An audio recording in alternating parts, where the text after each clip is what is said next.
고린도후서 5장 11절부터 21절까지의 말씀을 함께 교독하고 마지막 절은 함께 읽겠습니다. 그러므로 우리는 주께서 두려운 분이심을 알므로 사람들에게 권면합니다. 우리는 이미 하나님 앞에 드러나 있습니다.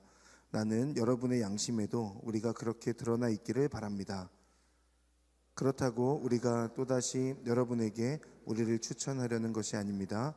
도리어 우리는 여러분에게 우리 때문에 자랑할 기회를 주려는 것입니다. 이는 마음으로 하지 않고 외모로 자랑하는 사람들에게 여러분이 대답할 말을 가지도록 하려는 것입니다. 우리가 미쳤어도 하나님을 위한 것이요 정신이 온전해도 여러분을 위한 것입니다. 그리스도의 사랑이 우리를 강권하십니다. 우리가 확신하건대 한 사람이 모든 사람을 대신해 죽었으니 모든 사람이 죽은 것입니다.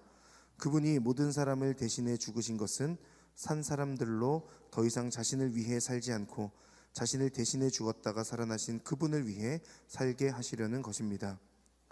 그러므로 이제부터는 우리가 아무도 육체를 따라 알려고 하지 않습니다. 전에는 우리가 그리스도를 육체를 따라 알았으나 이제는 더 이상 그렇게 알지 않습니다. 그러므로 누구든지 그리스도 안에 있으면 새로운 피조물입니다. 옛것은 지나갔으니 보십시오, 새 것이 됐습니다. 모든 것은 하나님께로부터 왔습니다. 하나님은 그리스도를 통해서 우리를 그분과 화목하게 하시고 또한 우리에게 화목하게 하는 직분을 맡겨주셨습니다. 곧 하나님께서는 사람들의 죄를 그들에게 돌리지 않으시고 세상을 그리스도 안에서 그분과 화목하게 하셨으며 또한 우리에게 화목하게 하는 말씀을 맡겨주신 것입니다.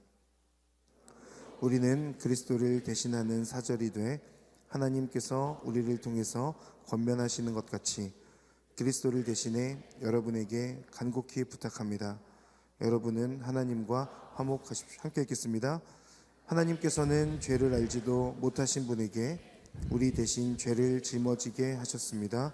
이는 우리로 그리스도 안에서 하나님의 의가 되게 하시려는 것입니다. 아멘. 최대영 목사님 나오셔서 말씀 전해주시겠습니다. 네, 오늘도 귀한 화요 성령 집회 가운데 오신 모든 분들을 주님의 이름으로 환영하고 축복합니다. 우리 서로를 바라보시면서 이렇게 한번 축복하면서 인사했으면 좋겠습니다. 하나님께서 당신을 뭘로 부르셨을까요? 예배자로 부르셨습니다. 네, 한 번 더 선포하겠습니다. 하나님께서 당신을 좀 더 강력한 걸로 선교사로 부르셨습니다. 네, 예배자가 곧 선교사입니다.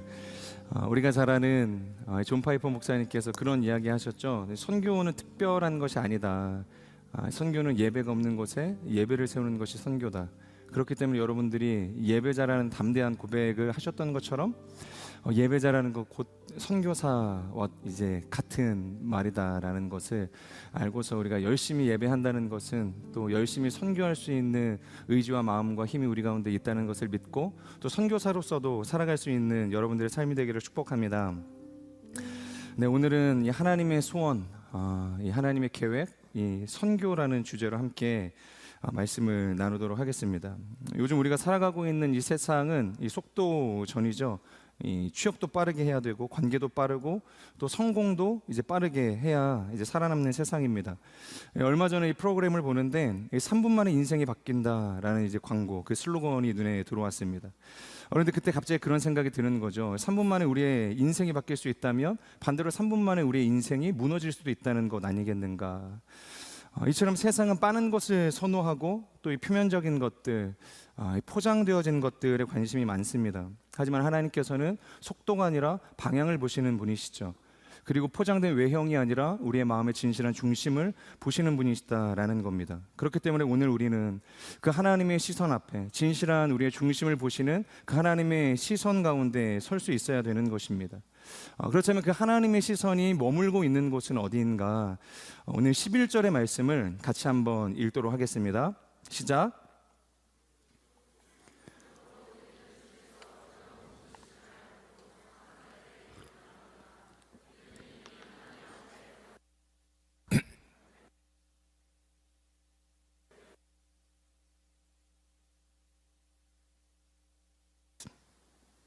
네. 하나님께서 어떤 분이신지를 알면 우리가 바라볼 수 있는 이 시선의 자리가 달라질 수 있는 것이죠. 즉 우리의 이 삶의 궤적이 달라질 수 있는 것입니다. 11절을 보면 뭐라고 이야기하냐면 하나님께서 세우신 이 계획, 그분의 시선이 머물고 있는 곳에 관해서 너무 명확하게 선언을 하고 있죠. 그것은 단지 내가 행복하게 사는 것에 하나님의 시선이 있지 않다는 겁니다. 내가 성공하고 내가 타인에게 좋은 평가를 받는 것에 하나님의 마음이 머물고 있지 않다는 것입니다. 하나님은 우리를 통해서 세상을 부르시기를 원하신다라는 것입니다. 우리가 잘 아는 이 존 스토트 목사님께서 이것에 관해서 뭐라고 이야기하냐면 하나님의 사람은 단순히 거룩함을 위해 부르심을 받은 것이 아니라 세상 가운데 그리스도의 대사가 되라고 부름을 받았다. 그러니까 복음이라는 것은 지극히 하나님 안에서 개인적인 것입니다. 그러니까 내가 믿음을 갖고 하나님께 나아가야 하나님의 구원이 우리에게 임하는 것이죠. 하지만 결코 이 복음이라는 것은 개인주의적이지는 않다라는 것입니다. 나 하나 잘 믿고 끝나는 것이 아니라 나를 통해서 하나님께서는 반드시 이 세상이 주님께로 돌아오기를 원하신다는 겁니다. 11절의 전반절을 보면 바울이 뭐라고 이야기하냐면 주께서는 두려운 분이시다라는 표현이 있습니다. 주께서는 두려운 분이시기 때문에 자신이 사람들에게 권면한다는 겁니다. 여기서 이 두렵다라는 것은 그냥 막연한 하나님의 존재에 대해서 그냥 내가 두렵다, 그러니까 신적인 존재에 대한 어떤 경외감, 이것을 넘어서서 하나님께서 가지고 계시는 그 공의에 대한 이야기를 하고 있는 것입니다.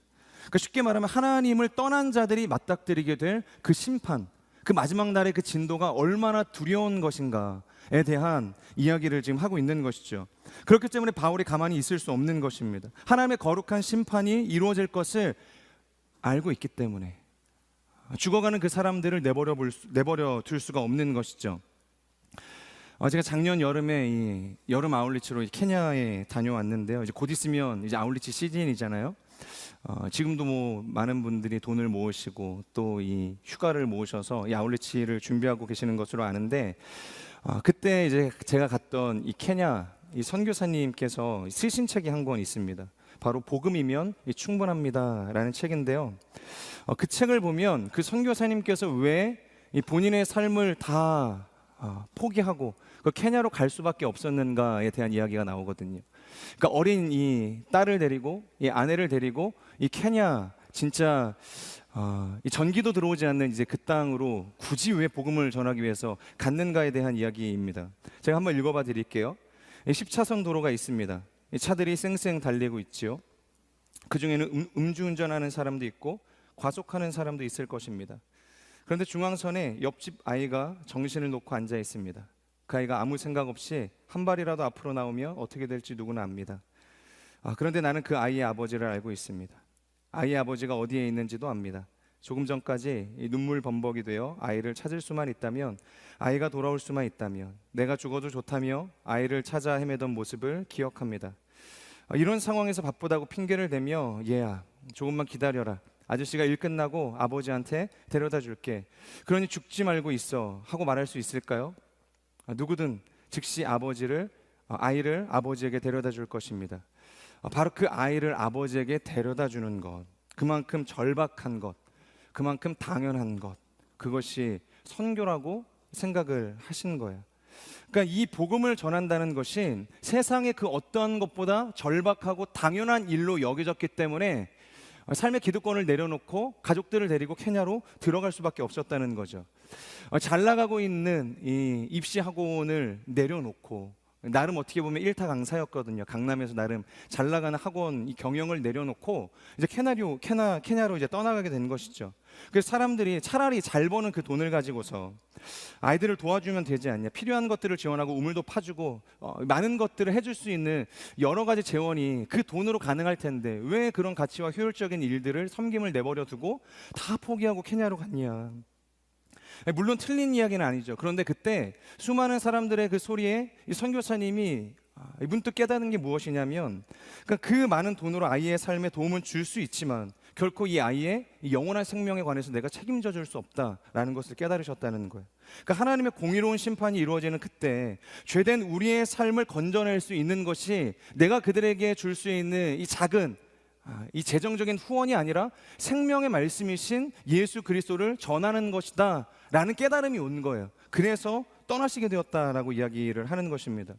여러분, 지금도 하나님의 이 시계추는 흘러가고 있죠. 그러니까 시대의 종말을 고하는 주님의 이 카운트다운은 지금도 여전히 너무나도 빠른 속도로 영을 향해서 달려가고 있습니다.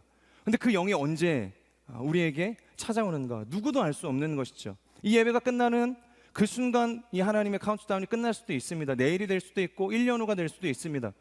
그러니까 예고할 수 없는, 하지만 분명히 찾아올 그 하나님의 그 종말의 때, 그 시간을 준비하는 우리의 태도는 어떻게 돼야 하는가. 최근 우리가 요한계시록을 나누고 있지 않습니까? 하나님께서 이 7번째 인을 이제 떼실 때 그냥 이 땅을 다 쓸어버리시면 되잖아요. 6번째 인까지 떼시고 사실 7번째 인 딱 떼시고서 더 이상 회개하지 않으니 그냥 다 그냥 죽자.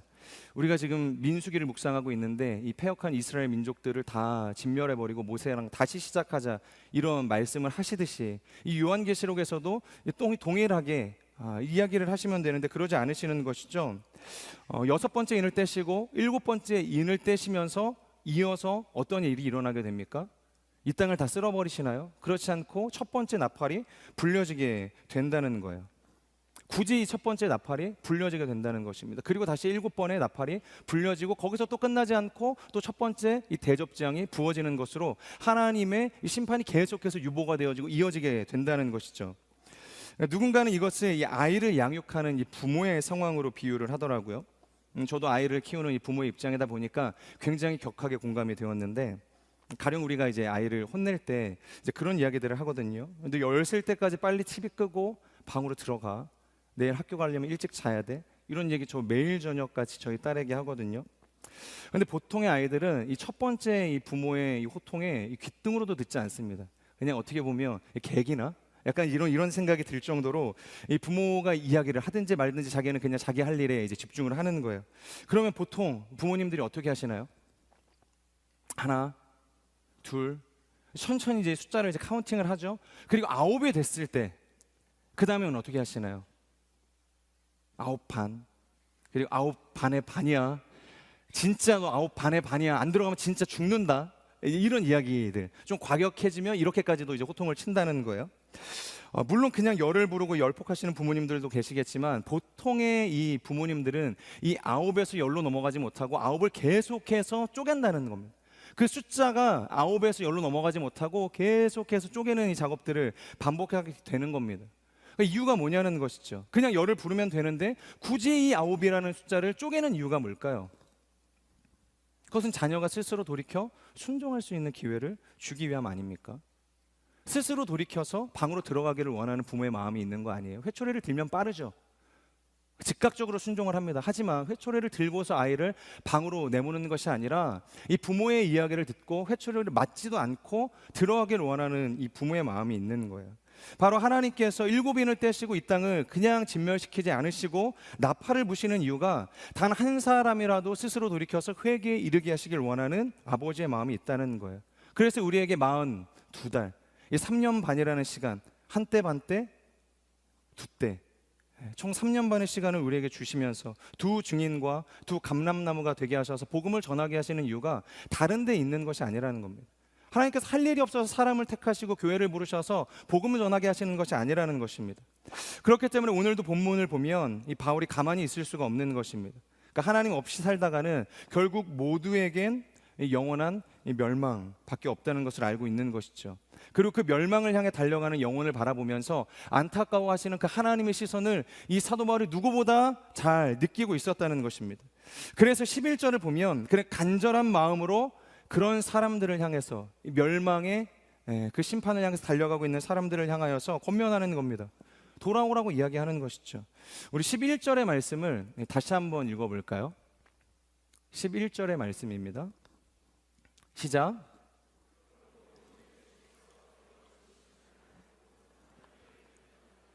우리는 이미 하나님 앞에 드러나 있습니다.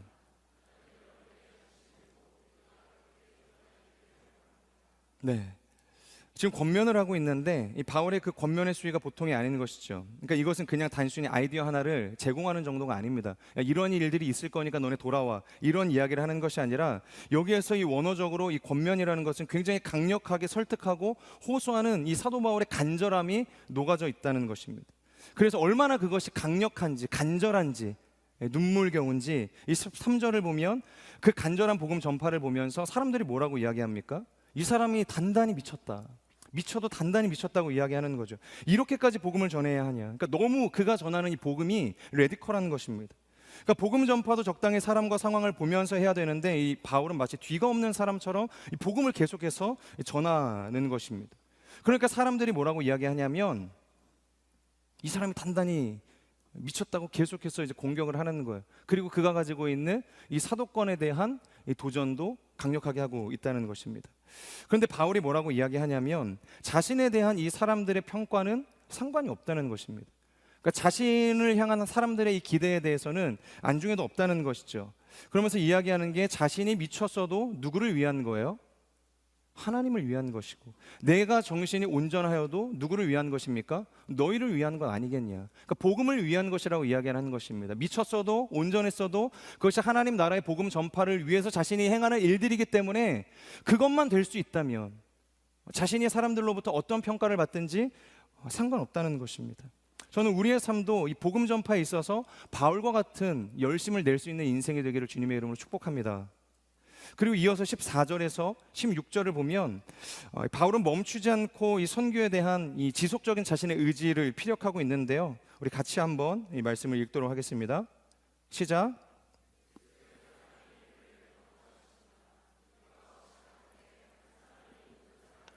죽었으니 모든 사람이 죽은 것입니다. 그분이 모든 사람을 대신해 죽으신 것은 산 사람들로 더 이상 자신을 위해 살지 않고 자신을 대신해 죽었다가 살아나신 그분을 위해 살게 하시려는 것입니다. 그러므로 이제부터는 우리가 아무도 육체를 따라 알려고 하지 않습니다. 전에는 우리가 그리스도를 육체를 따라 알았으나 이제는 더 이상 그렇게 알지 않습니다. 자, 14절 전반절을 보면 바울이 뭐라고 이야기하냐. 그러니까 우리가 선교적 삶을 살아갈 수밖에 없는 이유가 뭐라고 하냐면 그리스도의 사랑이 강권하시는도다. 그리스도의 사랑이 우리를 강권하시기 때문에 우리가 이런 선교적 삶을 살아갈 수밖에 없다고 이야기하는 것입니다. 그러니까 단순히 바울의 이 마음을 억압하듯이 억지로 하나님께서 그를 끌고 가시는 것이 아니라 그리스도께서 베푸신 이 사랑의 힘에 온전히 붙잡혀서 이끌려가는 자신의 삶이라고 이야기하는 것입니다. 그러니까 예수님이 나 같은 죄인을 위해서 보여주신 그 사랑이 너무 놀라운 거예요. 너무 깊은 것입니다. 헤아릴 수가 없는 하나님의 은혜가 보이는 거예요. 그래서 그것이 나를 강권한다는 것입니다. 어찌할 수 없는 그 하나님의 부르심으로 이끌어간다는 것이죠. 그래서 스펄전 목사님은 이 구절을 두고서 뭐라고 이야기했냐면 그리스도의 사랑이 우리의 모든 에너지를 한데 모아 하나의 거대한 힘으로 바꾸어 우리를 앞으로 나아가게 만들었다. 그러니까 하나님께서 십자가에서 베푸신 그 사랑, 죄인을 죽이지 않으시고 베풀어 주신 그 구속의 은혜 때문에 우리가 가지고 있는 모든 역량과 에너지를 총동원해서 그분이 부르시는 이 선교적 삶을 향해서 나아갈 수밖에 없게 만들었다 이야기를 하는 것입니다. 이런 놀라운 일이 이 바울의 삶에 일어난 것입니다. 그러니까 예수님의 십자가 사랑이 그의 마음을 불붙였고 그 사랑의 추진력이 바울로 하여금 복음을 전할 수밖에 없는 인생이 되게 하셨다는 겁니다. 여러분의 삶을 움직이는 힘은 어디에 있습니까? 무엇이 나의 신앙을 타오르게 하는 이 추진력이 되어지고 있습니까? 저는 오늘 본문의 이 사도 바울의 인생처럼 그리스도의 사랑에 불타는 마음 때문에 우리가 예배하고 선교도 할 수 있는 인생이 되기를 주님의 이름으로 축복합니다. 그렇게 바울은 그 마음을 가지고 사람들에게 나아가죠. 그리고 14절 이어지는 말씀을 보면 뭐라고 이야기하냐면 바로 한 사람, 바로 예수 그리스도께서 모든 사람들을 위해서 죽으셨다. 그런데 그 이유가 뭐냐면 이전에 자신을 위해서 종로로 타며 살아가던 모든 사람들이 더 이상 자신을 위해서 살아가지 않게 하시기 위해서, 그러니까 내가 원하는 삶을 살아가던 인생을 청산하고 누구를 위해서 살게 하시기 위해서요? 오직 주님을 위해서 살게 하시기 위해서 예수님께서 십자가에 달려 죽으셨다고 이야기를 한다는 것입니다. 그렇기 때문에 이 말씀을 쉽게 해석하면 우리의 구원이라는 것은 단순히 우리의 죄가 용서받았다, 그래서 우리가 예수님을 믿고 천국에 가게 되었다, 그러니까 이 정도 수준에 있지 않다는 것입니다. 나를 위해 죽으시고 부활하신 그 예수 그리스도를 위해서 살아가는 삶을 위해서, 그분을 전하는 삶으로 우리를 부르시기 위해서 예수님이 죽으셨다고 이야기하는 것입니다. 그리고 이어서 바울이 주님을 위한, 그러면 어떠한 삶을 살게 하시기 위해서 우리를 부르셨는가? 이 17절에서 20절까지 이야기를 하고 있는데요, 우리 같이 한번 읽도록 하겠습니다. 시작. 그러므로 누구든지 그리스도 안에 있으면 새로운 피조물입니다. 새 것이 됐습니다. 모든 것은 하나님께로부터 왔습니다. 하나님은 그리스도를 통해서 우리를 그분과 화목하게 하시고 또한 우리에게 화목하게 하는 직분을 맡겨주셨습니다. 곧 하나님께서는 사람들의 죄를 그들에게 돌리지 않으시고 세상을 그리스도 안에서 그분과 화목하게 하셨으며 또한 우리에게 화목하게 하는 말씀을 맡겨주신 것입니다. 그러므로 우리는 그리스도를 대신하는 사절이 돼 하나님께서 우리를 통해서 권면하시는 것 같이 그리스도를 대신해 여러분에게 간곡히 부탁합니다. 여러분은 하나님과 화목하십시오. 17절을 보면 우리가 너무 잘 아는 이 본문의 말씀이 나옵니다. 누구든지 그리스도 안에 있으면 뭐죠? 새로운 피조물이다. 쉽게 말해서 주님의 그 죽으심과 부활을 통해서 우리의 존재가 어떻게 되었다는 겁니까? 완전히 새롭게 되어졌다는 겁니다.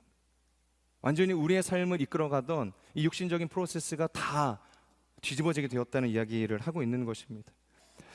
주님의 그 죽으심은, 주님의 그 부활은 우리의 존재 자체를 완전히 뒤집어지게 만드는 능력이 있었다는 거예요. 우리의 과거를 청산하고 우리의 실패도 가리우시고 죄된 우리의 모든 수치를 덮으시고 우리를 완전히 새로운 존재로 빚으셨다는 것입니다. 이유가 뭘까요? 왜 우리를 그렇게 새롭게 창조하신 걸까요?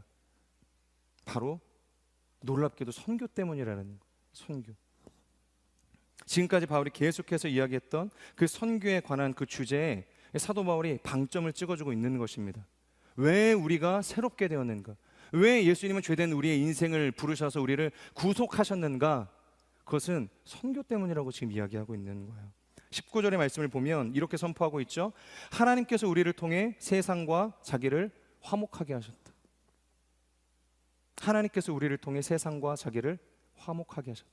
물론 이것은 하나님께서 먼저 시작하신 선교입니다.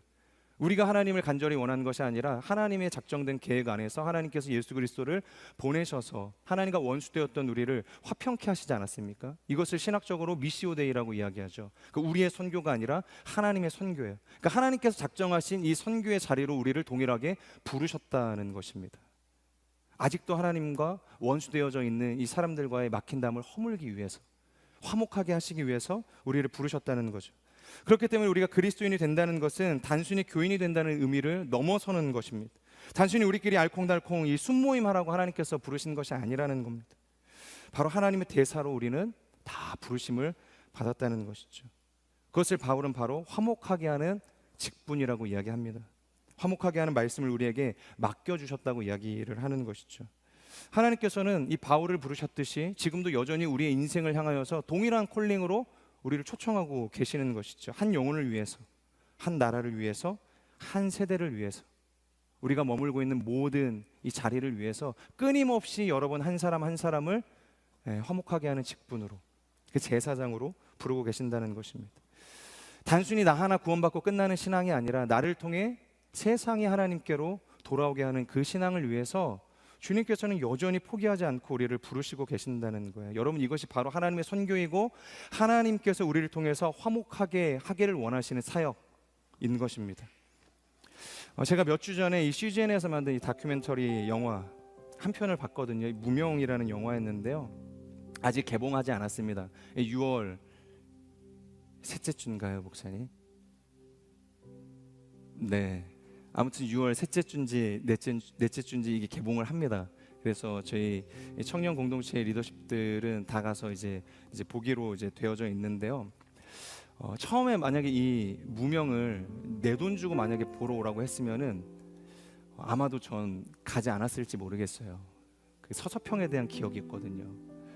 제가 가서 너무 이게 좋은 다큐멘터리는 맞지만 가서 계속 졸았던 기억이 있어요. 그래서 사람들이 이것에 대한 코멘트를 하는데 저는 나눌 게 없더라고요. 처음부터 끝까지 계속 졸았으니까. 그래서 사실 이 무명이라는 이 두 번째 이 시리즈 다큐멘터리를 만들었다고 했을 때에도 이 본당에서 시사회를 했거든요. 그래서 이 교역자들은 다 필참일 수밖에 없는 상황이었습니다. 그래서 와가지고 제가 여기에 앉아 있었어요. 여기에 이제 교역자들이랑 쭉 이렇게 앉아서 이제 불은 꺼졌지, 이제 무명은 이제 시작을 하지. 진짜 사실 아무런 기대감이 없이 그 자리에 앉았어요. 졸리면 자야겠다. 사실 너무 피곤했거든요. 그때 사순절 기간이었잖아요. 너무 졸려서 이제 그런 마음으로 이제 갔는데, 진짜 영화를 보는 내내 너무 눈물이 나는 거예요. 마지막에 한번 딱 감동이 있어서 거기서 눈물이 터진 게 아니라, 그러니까 처음부터 끝까지 잔잔한 감동, 그리고 내 영혼 가운데 깊이 들어오는 이 묵직한 감동들이 계속해서 이어지는 거예요. 그래서 저도 제가 왜 이렇게 우는지 이해가 되지 않는 거죠. 막 주변을 계속 살피는 거예요. 혹시 옆에 있는 교역자가 저보다 후임인데 이걸 보고서 비웃지는 않겠지? 저 사람도 우나? 계속 이 눈치를 보면서 이 다큐멘터리를 보고 있었습니다. 그래서 제가 이상해서 영화가 끝나고 아내한테 전화를 하면서 그런 이야기를 했어요. 여보, 나 지금 이상한 것 같다고, 갱년기가 온 것 같다고. 이 다큐멘터리를 보는데 계속 너무 눈물이 난다고 그런 이야기를 했어요. 물론 요즘에는 이 잔잔한 감동이 있는 이 쇼츠만 봐도 눈물이 나기는 해요. 그래서 진짜 갱년기인가 의심을 할 수도 있는데, 그 영화는 갱년기 때문이 아니라 진짜 이 다큐멘터리 안에 주어지는 메시지가 있었기 때문에, 그 메시지에 굉장히 큰 제가 도전과 감동을 받았기 때문에 눈물이 났던 겁니다. 그 중에서도 정말로 큰 울림과 도전이 되었던 메시지가 있었는데, 그게 뭐냐면 이것은 이 무명이라는 제목에서도 알 수 있는 것처럼 복음을 전하기 위해서 빚도 없이, 그리고 사람들의 인정도 없이 그렇게 하나님의 말씀을 전했던 선교사님들에 대한 이야기거든요. 그리고 특별히 일제강점기 시대 때 일본에서 한국으로 넘어왔었던 일본인 선교사님들에 대한 이야기를 다루고 있는 거예요. 여러분, 일제강점기를 한번 생각을 해보십시오. 그때 만약에 일본이 우리나라를 침략했고 우리를 강제적으로 식민 지배를 하고 있는데, 일본에서 선교사가 와가지고 복음을 전한다고 한번 생각을 해보세요. 무슨 메시지를 전하겠습니까? 물론 하나님은 당신들을 사랑합니다, 이 조국을 버리지 않았습니다, 그런 이야기 할 수 있겠죠. 복음이니까. 그런데 가장 중요한 복음의 이 시작점이 뭡니까? 당신들은 죄인입니다. 거기서부터 시작하지 않겠습니까? 그러니까 조선 사람들을 보면서 그렇게 도전을 하는 거예요. 당신들은 죄인입니다. 하지만 하나님께서 당신을 사랑합니다. 그런데 조선 사람이 그런 이야기를 한다고 하면 받아들일 수 있다 생각이 되더라도, 일본 사람들이잖아요. 자신의 나라를 강제적으로 침략하고 있는, 오히려 죄를 짓고 있는 것들은 이 일본 사람들인데, 그런 일본인 선교사가 와가지고 당신들은 죄인이라고 이야기하는 이 메시지에 조선 사람들이 맞습니다, 너무 좋은 복음의 말씀 감사합니다, 제가 오늘부터 교회 가겠습니까? 그런 이야기 할 수 있겠습니까?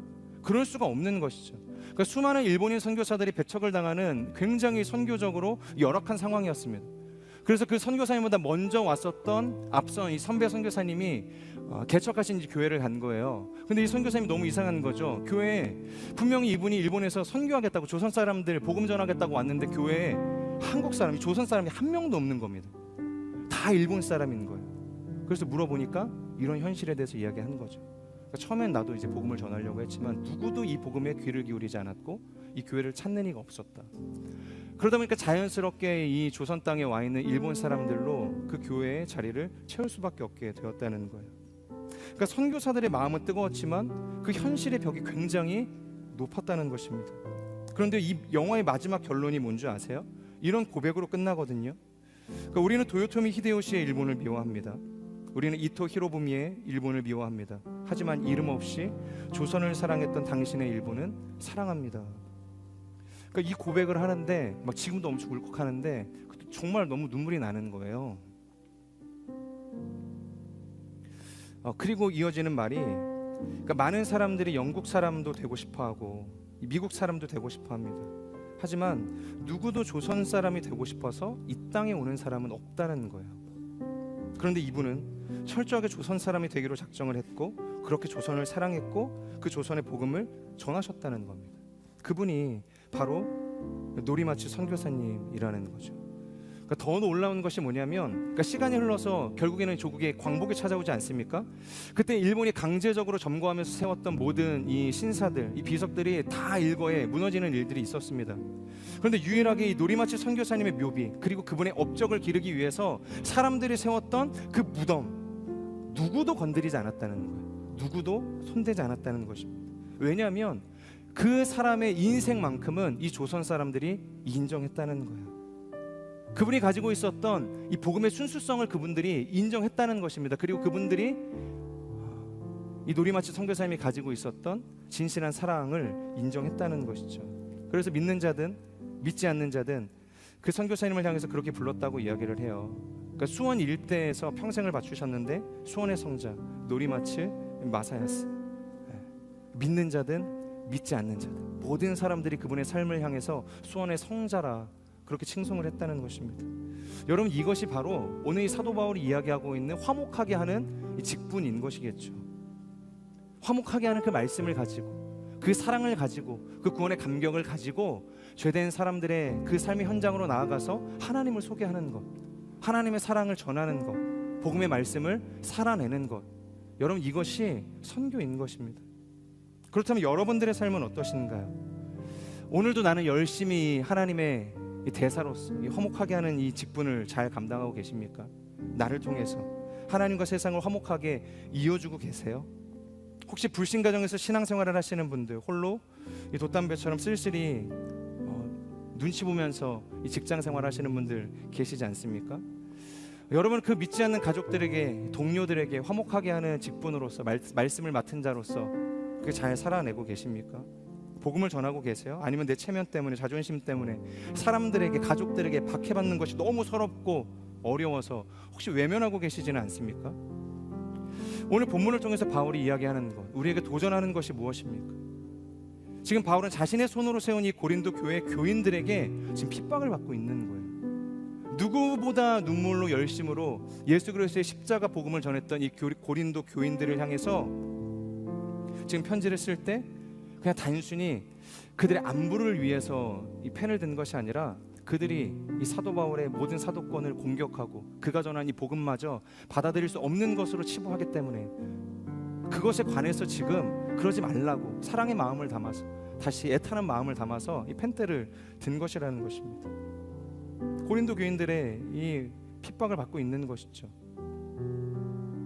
그런데 바울이 뭐라고 하냐면, 그럼에도 불구하고 나는 괜찮다.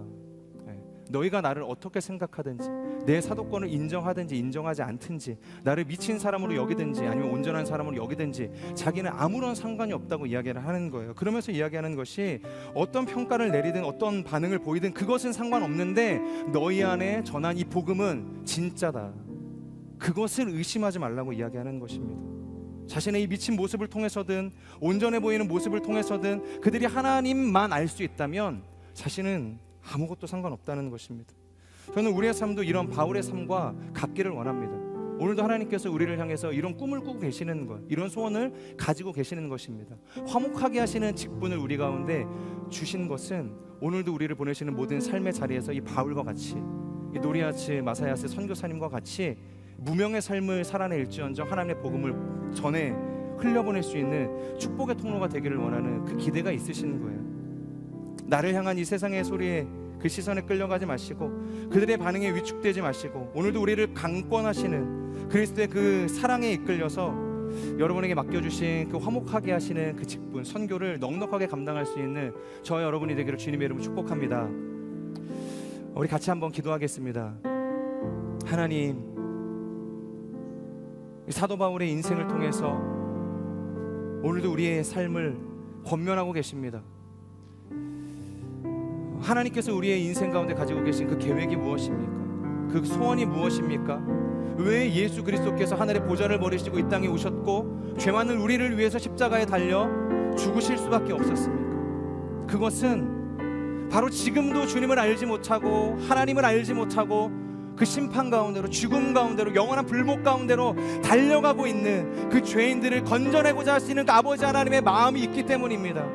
하나님, 원수되었던 하나님과 그 죄인들과의 그 담 가운데 우리가 서서 예수 그리스도와 같이 화목하게 하는 거룩한 직분을 감당할 수 있는 하나님의 사람들이 될 수 있도록 역사하여 주시옵소서.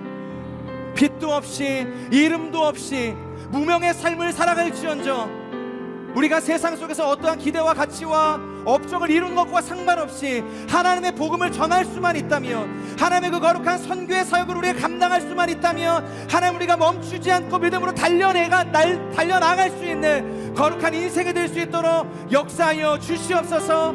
그런 믿음의 결단과 고백을 드릴 수 있는 이 저녁이 될 수 있도록 하나님 축복하여 주시옵소서.